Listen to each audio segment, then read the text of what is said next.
4 December నెల సింహరాశి ఫలితాలు. సింహస్యాధిపతి సూర్య. ఈ సింహరాశికి అధిపతి సూర్యుడు. ఇటువంటి సూర్యుడు బాగా లేడు ఈ జాతకానికి. అయితే బాగున్న గ్రహాలు ఏమిటయా అంటే ఏ ఒక్క గ్రహం కూడా బాగున్నట్టుగా కనపట్టలేదు. ఈ రాశిలో ఎవరికి ఏ గ్రహం కూడా పూర్తిగా మంచి అనేది ఎక్కడా కనపడలేదు. కాబట్టి ఇది చెప్పడానికి ఎక్కడా ఏమీ అవకాశం లేదు. ముందు ముఖ్యంగా సింహరాశి వాళ్ళు బయటపడాలి అంటే దైవ బలం సంపాదించాలి. ఈ నెలలో విష్ణోర్య పరమం పదం సదా పశ్యంతి సూరయ అని విష్ణువుని మించినటువంటి దేవుడు లేట. సర్వదేవతా స్వరూపం శ్రీ మహావిష్ణువు. రేపు 1 తారీఖు దగ్గర నుంచి మరి మార్గశిర మాసం ప్రారంభమవుతోంది. మాసాల్లో కల్లా కూడా ఉత్తమమైన మాసం మార్గశిర మాసం. ఈ మార్గశిర మాసం ఎవరికి ప్రీతి అంటే విష్ణుమూర్తికి ప్రీతి అయిన రోజు. అలంకార ప్రియో విష్ణు అభిషేక ప్రియో రుద్ర అని అలంకారం చేస్తే మనకు వరాలు ఇచ్చేటువంటి వాడు శ్రీ మహావిష్ణువు. ఆయనకి రకరకాలైన సుగంధ ద్రవ్యాలు కావాలి. ఆయన ఎన్నో రకాల పుష్పాలు కావాలి. ఆయన్ని ఎంత అలంకారం చేస్తే అంత వరాలను ఇస్తాడు. అదే కాదండి, సూర్య భగవాను సాక్షాత్తు ఉదయం బ్రహ్మస్వరూపం, మధ్యాహ్నంత మహేశ్వరం, సాయంకాలం స్వయం విష్ణు, త్రికాలం వహ దివాకరం. ఈ విష్ణుమూర్తి ఎట్లా ఉంటాయంటే ఉదయం పూట బ్రహ్మట, మధ్యాహ్నం పూట పరమేశ్వరుట, సాయంకాలం పూట విష్ణుమూర్తిట. ముందు ఈ రాశి వాళ్ళు తెల్లవారుజామున సూర్యోదయానికి ముందు 3 గంటల నుంచి 4:30 లోపల స్నానం చేసి సూర్యుడు ఉదయించినటువంటి సూర్యుడు నమస్కారం చేస్తే శ్రీ మహావిష్ణువుని పూజించిన ఫలితం వస్తుంది. ఈ రాశి వాళ్ళు ప్రతిరోజు కూడా విష్ణాలయానికి వెళ్ళి విష్ణువుని పూజించండి. అట్లాగే విష్ణాలయంలో కూడా కలువ పూలతో పూజిస్తే ఎంతో మంచి ఫలితం వస్తుంది. ఈ విష్ణుమూర్తి యొక్క పూజ ప్రధానంగా చేయటం వీళ్ళకి చాలా అవసరం. ఈ రాశి వాళ్ళు ఈ 12 గ్రహాల్లో కూడా, ఈ 9 గ్రహాల్లో కూడా, ఈ 12 రాశుల్లో కూడా ఏ గ్రహం బాగున్నట్టుగా కనపడలేదు. కాబట్టి ముందు మీ జాతకం చూపించుకోండి. మీ జాతక రీత్యా మీ దోషాలు ఏమన్నా ఉన్నాయేమో పరిశీలించుకొని ముందు మీ జాతకం చూపించుకోవడం చాలా అవసరం.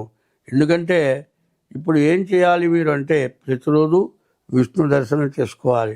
రోజు విష్ణుమూర్తికి ప్రదక్షిణ చేయాలి. ఇంకా చేతనైతే విష్ణు సహస్రం పారాయణ చేయాలి. ఇట్లా ఎవరైతే చేస్తారో వాళ్ళకి కొంతవరకే బాధలు తప్పుతాయి. అంటే 100కి 20 వంతులే బాధలు తప్పుతాయి. మిగతా 80 వంతుల బాధలు పోవాలి అంటే ముందు మీ డేట్ ఆఫ్ బర్త్ ద్వారా మీ జాతకం చూపించుకోవటం, అట్లా లేని పక్షంలో మరి హస్త సాముద్రికం ద్వారా కానీ మీ జాతకం చూపించుకోవడం చాలా అవసరం. అయితే ఈ నెల విశేషమైన నెల కావటం, మీకు ఏ గ్రహాలు బాగుండకపోవటం కూడా చాలా లక్కు. కారణం ఏంటంటే ఈ మార్గశిర మాసం ఎటువంటిదంటే మాసాల్లో కల్లా కూడా ఉత్తమమైనటువంటిది మార్గశిర మాసం. ఈ మార్గశిర మాసం చాలా విశేషమైనటువంటి మాసం. కాబట్టి ఈ మార్గశిర మాసంలో వైకుంఠ దర్శనం అంటారు. ఎందుకంటే వైకుంఠ ఏకాదశి అంటారు, ముక్కోటి ఏకాదశి. ఆ రోజున విష్ణుమూర్తి భూలోకంలో దర్శనమిస్తాడు. మరి అటువంటి విశేషమైన నెల. ఈ నెలలో మీరు అన్ని విధాలా బాగుండాలంటే వైకుంఠ ద్వాదశి రోజున అంటే ముక్కోటి ఏకాదశి రోజున మీరు విష్ణుమూర్తిని దర్శించండి. ఇంకా మీ డేట్ ఆఫ్ బర్త్ ద్వారా మీ జాతకం చూపించుకోండి. ఎప్పుడు కూడా 24 గంటలు కూడా మీ ఇష్టదైవం ఎవరో ఆ దైవాన్ని ఎప్పుడు కూడా స్మరిస్తూ ఉండండి. ఇష్టదైవం ఎవరు అంటే నీవేదో దేవుణ్ణి చెప్పటం కాదు. నీ ఇష్టదైవం ముందు జన్మనిచ్చిన తల్లి, 2 మరి జన్మనిచ్చిన తండ్రి, తర్వాత గురువు, 4వ దేవుడు. ఈ నలుగురితో కూడా మీరు బాగుంటేనే అన్ని విధాలా బాగుంటాం. చతుర్విధ ఫల పురుషార్థ సిద్ధ్యర్థం ఏదైనా పూజ చేస్తే చతుర్విధ ఫల పురుషార్థ సిద్ధ్యర్థం 4 విధాలైనటువంటి దోషాలు పోయి మనం బాగుండాలి అని సంకల్పంతో చెబుతూ ఉన్నాం. కాబట్టి ముందు తల్లిదండ్రులను పూజించడం, తల్లిదండ్రులకి వాళ్ళు పోయి ఉంటే వాళ్ళ తిథి రోజున వాళ్ళ ఆబ్జెకం పెట్టడం, వాళ్ళ పట్టం దగ్గర పెట్టుకోవటం, వాళ్ళకి నమస్కారం చేసుకోవటం, మరి నిత్యం కూడా పూజలు చేయటం. మీకు ఎవరైతే గురువు ఉన్నాడో మీకు బతుకుదిరు మార్గం చూపించిన గురువుని పూజించడం, ఇవి అయిన తర్వాత మీరు విష్ణు ఆరాధన చేయటం, ఇవన్నీ అయిన తర్వాత ముందు ముఖ్యంగా మీ జాతకం చూపించుకొని, జాతకంలో ఉన్నటువంటి దోషం ఏదో చూపించుకొని దానికి తగినటువంటి పరిహారం కావాలంటే మేము చేయిస్తాం. మీ జాతకం కూడా చూస్తాం. మీరు ఆ విధంగా ప్రవర్తించండి. మీకు అన్ని విధాలా భగవంతుడు కరుణిస్తాడు. కాబట్టి ఇంకోటి కూడా చెబుతున్నా. ఒకప్పుడు ధర్మరాజు అశ్వమేధ యాగం చేశాడు. ఆయన వచ్చిన వాళ్ళకి దానం చేయాలి. ఉన్నదంతా అయిపోతుంది, ఇంకా ఎక్కడా లేదు. ఇంకా దానానికి పండితులు అందరూ దానం చేయబడటానికి వచ్చారు. ఎక్కడి నుంచి తెచ్చివ్వాలి? ధర్మరాజు వెనక పక్క ఒక మట్టి రాళ్ల కుప్ప పోయించాడు కృష్ణ పరమాత్మ. దుర్యోధనుడి చేత ఆ మట్టి రాయి ఒక్కోటి ధర్మరాజు చేతికి ఇస్తే అది బంగారం అయింది. కారణం ఏంటంటే దుర్యోధనుడి చేతిలో సువర్ణరేఖ ఉంది. ఆ సువర్ణరేఖ ఉండడం చేత మట్టి పట్టుకుంటే బంగారం అయింది. అటువంటి రాశి కలిగిన వాడు ఉండటం చేత ఎంత దానం చేసినా తరగకుండా బంగారం వచ్చింది.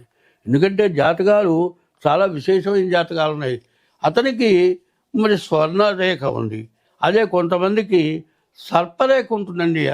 అరిచేతిలో కానీ అరికాతుల్లో కాల్లో కానీ ఆ చేతితో పట్టుకుంటే పడిగే విప్పి నేల మీద పడుకుంటుంది. కుక్క పిల్ల పడుకుంటుంది. కొంతమందికి సర్పరేఖ ఉంది, కొంతమందికి కుజరేఖ ఉంది, కొంతమందికి మత్స్యరేఖ ఉంది. సాముద్రికం కూడా సామాన్యమైనది కాదు. ఏం చెబుతారు అంటే జ్యోతిష్యం అనే దానికి అర్థం ఏంటంటే డేట్ ఆఫ్ బర్త్ జాతక చక్రం ద్వారా చెప్పేది జ్యోతిష్యం. జ్యోతి అనే పదం ఏంటి? వెలుగు. వెలుగులో చూసినట్లుగా చూసి చెప్పగలిగింది జ్యోతిష్యం. సాముద్రికం అంటే సముద్రం అవతల ఒడ్డు కనపడేది కాదు, కానీ ఆ సముద్రం అవతల ఒడ్డు ఎట్లా చూడగలిగారో అట్లా చూడగలిగింది సాముద్రికం. ఎందుకంటే సాముద్రికం 60 ఏళ్ళ నుంచి నేను బాగా ప్రాక్టీస్ చేశా. కానీ నాకు మరి స్వర్ణరేఖ మాత్రం దొరకలే. సర్పరేఖ మాత్రం వాళ్ళని చూశా. సువర్ణరేఖ ఉన్నవాళ్ళు ఎవరన్నా కనపడతారు అని ప్రతి వాళ్ళని కూడా చేయి చూచి పరిశీలించేవాడిని. వీడు జాతకాలు పిచ్చోడు అని కూడా అన్నారు చాలామంది. ఇప్పుడు జ్యోతిష్యం చెప్పాలి అంటే అన్ని రకాల జాతకాలు ఉన్నాయి. ఎందుకంటే నక్షత్రాలు 27 నక్షత్రాలని ఒక్కో నక్షత్రాన్ని 4 చేత హెచ్చరిస్తే 108 వస్తుంది. ఈ 108ని కూడా పెంచితే మరి సహస్రం వస్తుంది. అంటే 1100 రకాల జాతకాలు ఉన్నాయి. ఈ 1100 జాతకాలు కూడా అందరం చూడగలవా అంటే జ్యోతిష్యం తెలియచ్చు, కానీ అటువంటి జాతకాలు చూడటానికి దొరకాలి, చూడగలగాలి. చూసి చెప్పాలంటే ఆ జాతకం కనపడాలి. అయితే మేషం దగ్గర నుంచి మీనం రాశి వరకు ఒక్కటే మాట చెబుతున్నాను, గుర్తుపెట్టుకోండి. ఇప్పుడు 24 నుంచి 26 వరకు కూడా 2024 నుండి 2026 వరకు కూడా ఈ సంవత్సరాలు బాగా నష్టదాయకమైనటువంటి సంవత్సరాలు. పైన ఈ సంవత్సరాలు ఎట్లాంటివంటే ధనాధిపతులు, ధనం బాగా సంపాదించినటువంటి వాళ్ళు ఏమి చేసినా చెల్లుబాటుగా కలిగినటువంటి వాళ్ళు, తర్వాత శత్రు దేశాలు వాళ్ళు విజయాన్ని పొందుతారు. అంటే వాళ్ళు ఏదో చేస్తారు కదా, వాళ్ళకి అవకాశం ఉంది. ఇప్పుడు కొన్నాళ్ళు బాగా కష్టపడేవాడికి అవకాశం ఉంటుంది. కొన్నాళ్ళు బాగా ధనవంతుడు, బాగా దుర్మార్గం చేసేవాళ్ళు, రాజ్యపరిపాలన చేసేవాళ్ళు, వాళ్ళకి లాభిస్తుంది. వాళ్ళ వల్ల మధ్యతరగతి అందరూ కూడా బాగా నష్టపడేటువంటి పరిస్థితులు బాగా ఎక్కువగా ఉన్నాయి. దానివల్ల మీకు ఏం కావాలి అంటే ముందు మీ డేట్ ఆఫ్ బర్త్ ద్వారా మీ జాతకం చూపించుకోవడం ప్రతి వాళ్ళకి అవసరం. కారణం ఏంటంటే ఉన్నదాన్ని సర్వం పోగొట్టుకుంటాం ఈ పరిస్థితుల్లో. 24 నుంచి 26 లోపల మనకున్నది మొత్తం పోగొట్టుకొని కేర్ ఆఫ్ ప్లాట్ఫారానికి వచ్చేటువంటి పరిస్థితులు ఉండే జాతకాలు కూడా బాగా ఎక్కువగా కనపడుతున్నాయి. దానివల్ల వచ్చే నష్టం ఏమిటి? ఇక మళ్ళీ కోలుకోలేవు. కాబట్టి 24 నుంచి 26 వరకు కూడా ప్రతి వాళ్ళు కూడా జాతకాన్ని చూపించుకొని మీ జాతక పరిశీలన చేసుకొని ఉన్న దోషాలను పోవటానికి మార్గం ఏమిటి చూసుకొని అట్లా చేసుకున్నట్లయితే ముందు నష్టపడకుండా మనం నిలబడితే తర్వాత బతకటానికి ఏమి ఇబ్బంది రాదు. భగవంతుడు మార్గం చూపిస్తాడు. చేతిలో రూపాయి లేకపోతే ఏం చేయగలుగుతాం? కాబట్టి మీరు జాగ్రత్తగా ఈ జాతకాన్ని చూపించుకోవడం చాలా అవసరం. ఇది ప్రతి మేషం దగ్గర నుంచి మీన రాశి వాళ్ళ వరకు కూడా ఇది గుర్తుపెట్టుకోవాల్సింది.